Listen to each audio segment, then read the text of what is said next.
Hi, Dr. Yass here. In this video, I'm going to talk about an issue that I believe is becoming more and more common and completely misunderstood as to the cause of the situation. And this is the idea of a knee becoming more knock-kneed, where you could see, for most people, one leg is quite vertical, and for another leg, the knee seems to be moving closer and closer into the midline, almost touching the opposite knee, creating this extreme bend in the leg, and oftentimes creating pain at the inside portion of the knee. Now, because you see this, there is a tendency to believe that it is occurring because there's a structural deformation at the knee. And I am here to tell you that is absolute, irrefutable nonsense. The reason that this knock-kneed situation, where the knee started off straight, it's not like you were born knock-kneed. It's not like this had been from birth a deformity. This is where you started off with your leg straight and you're noticing over time that the knee continues to cave in towards the center line. This is a muscular deficit which is leading to lack of support of the inside of the knee, which is why it continues to cave in. So first, let me show you a picture of what I'm referring to. So as we can see right here, this leg is quite vertical, but in this particular case, you can see that that knee has caved in, and now the knee is actually touching the other knee. There should be a massive gap between there, 3 or 4 inches, right? But you could clearly see that this knee has caved in. Many of you have ended up in this situation, and you go to an orthopedist and they're going to say, oh, you can see that the structure has caved in. I'm going to just alter your structure. I'm going to give you a knee replacement, and we're going to correct this. And then you get the structural variation corrected through the surgeon, and you end up still having the same pain, and before you know it, your knee is caved in again. That is because of the fact that the knee is caving into a force deficit actually at the hip area. So I want to briefly just show you this, and then we'll move on. So if we're looking at the hip region, which is right here, this is your hip joint. This is the gluteus medius muscle. And what you'll see is that the gluteus medius muscle is attached to the pelvis and then down to the hip joint. Now, if this were to get weakened, you can see that if this is the stable point and this is the mobile point, this is pulling up. It's pulling up on the outside of the hip joint, which creates an outward force of the femur, the thigh bone, which keeps the knee directly under the hip joint. But if this were to weaken while you were standing, this is going to start dropping down, which is going to allow the knee to cave in. So you have to understand that control of the knee in relationship to the hip joint is 100% based on the strength of this gluteus medius muscle. Hopefully people can see this. It's attached from the pelvis to the hip joint. It pulls up on the outside of the hip joint, which is creating an outer force on the femur, controlling the knee staying under the hip joint. When weakened, this will lengthen, this will drop on the outside, creating an inward force on the knee, which slowly allows the knee to cave in. So the caving in when weight bearing, imagine the fact that gravity is pushing down, right? Gravity is a straight vertical force. It's pushing down.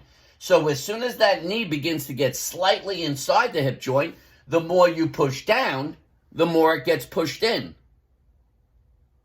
So it's a force-based premise. You are seeing the deformation of the structure of the knee, but it's not that the structure is just decaying on its own. It's happening because you have a vertical force where the second point that experiences the force is inside the first point. So you push down and this goes in. The more time this is allowed to progress, the more time the knee caves in. So hopefully you can see when I present this, that control of the knee in terms of staying under the hip versus going in is all based on the muscle associated with hip function, the gluteus medius muscle. And if you wanted to stop that knee caving in, you simply strengthen the gluteus medius muscle, create a greater upward force, which will pull this up on the outside, which will move the knee out, and eventually it can be 100% corrected. Okay? So that's the causation aspect of it. But just to look at this again, from a pictorial perspective, all right? Again, you can see here that this is straight, so you know that knee is directly under the hip. But the knee, this knee actually was somewhere over here. When that gluteus medius strained up here at the hip region, the pelvic region, it allowed that knee to cave in, creating this situation.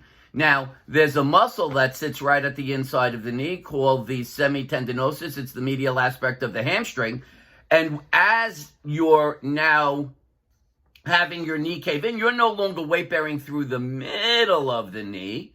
You're weight-bearing through the inside of the knee. And as a result, the muscles that support the inside of the knee will have a greater force requirement than it typically should. And as a result, it strains, which is why you get the medial knee pain. It's not the knee joint, it's the attachment of the medial hamstring where you're experiencing your pain. And if you take a look all the way down to the foot, if you were to see this cave in, you would imagine that you're now going to weight bear more on the inside of the foot versus the full 5 balls of the feet. And that's going to make you lose your arch. You could end up having plantar fasciitis. You could end up having ankle pain. You could have a lot of things happen down here, but it's all happening as a result of this caving in because you're no longer weight bearing through the middle of the leg. And this caving in is actually starting all the way up here at the hip region. So hopefully this pictorial presentation can explain what it looks like, and before what I showed you, what is the cause. So from now on, if you see that you are like this, recognize it is not simply due to some structural deformation occurring, which is getting you at this point. It's a mechanical deficit, a force deficit, a muscular failure of the gluteus medius to keep the knee outside directly under the hip joint. So this, what is known as a valgus knee, is actually a muscular deficit creating a structural deformation, right? A variation of the position of the joint. But doing all the knee replacements in the world will never be able to correct this in the long term.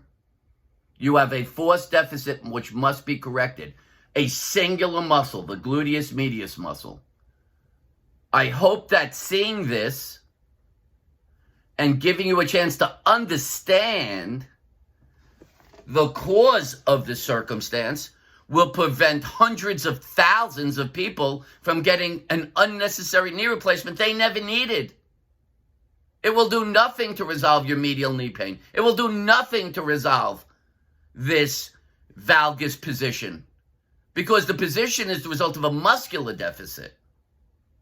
I know the surgeon's going to promise you the world, because that's what he does for a living, or she does for a living, right?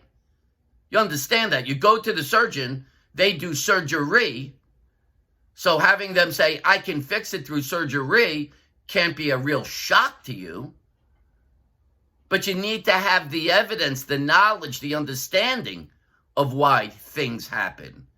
And I just provided you the full understanding of the mechanism by which that actual valgus or caving in of the knee is actually occurring. So you have to fix the cause, not the presentation.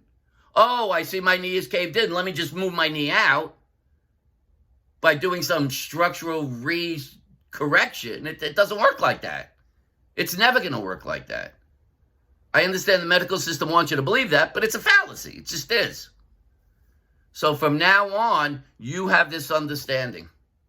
And unfortunately, I've been seeing more and more people who have ended up like this. So If you think this is sparking a thought in your head that what I'm saying is making sense and you probably don't need that surgery, you can contact me if you want more information at Dr. Mitch at MitchellYass.com, DrMitch at MitchellYass.com, Dr. Mitch at MitchellYass.com. If it's rung true to you enough that you want to take the process of using the Yass method to confirm that you have a muscular cause creating a structural variation, and you'd like to set up an appointment for a Skype or Zoom session with me, by all means, contact me by email, Dr. Mitch at MitchellYass.com, DrMitch at MitchellYass.com. If you like this video, which I hope you do because it's providing you understanding of why you're having the situations you're having, you're not getting the same song and dance company line, I am part of the global establishment, I always say it's structural, I always want to do surgery.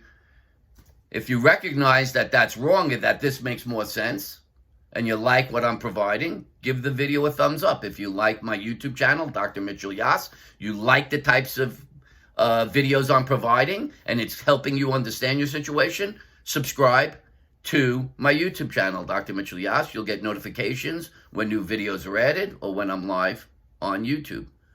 I hope you folks are loving this stuff. It seems to be working. I'm getting more and more contacts. More and more emails, more and more calls. People are loving these videos because it's speaking to them. It rings true to them. They say it sounds like I'm talking directly to them. Because I am, because you're all generally in the same boat.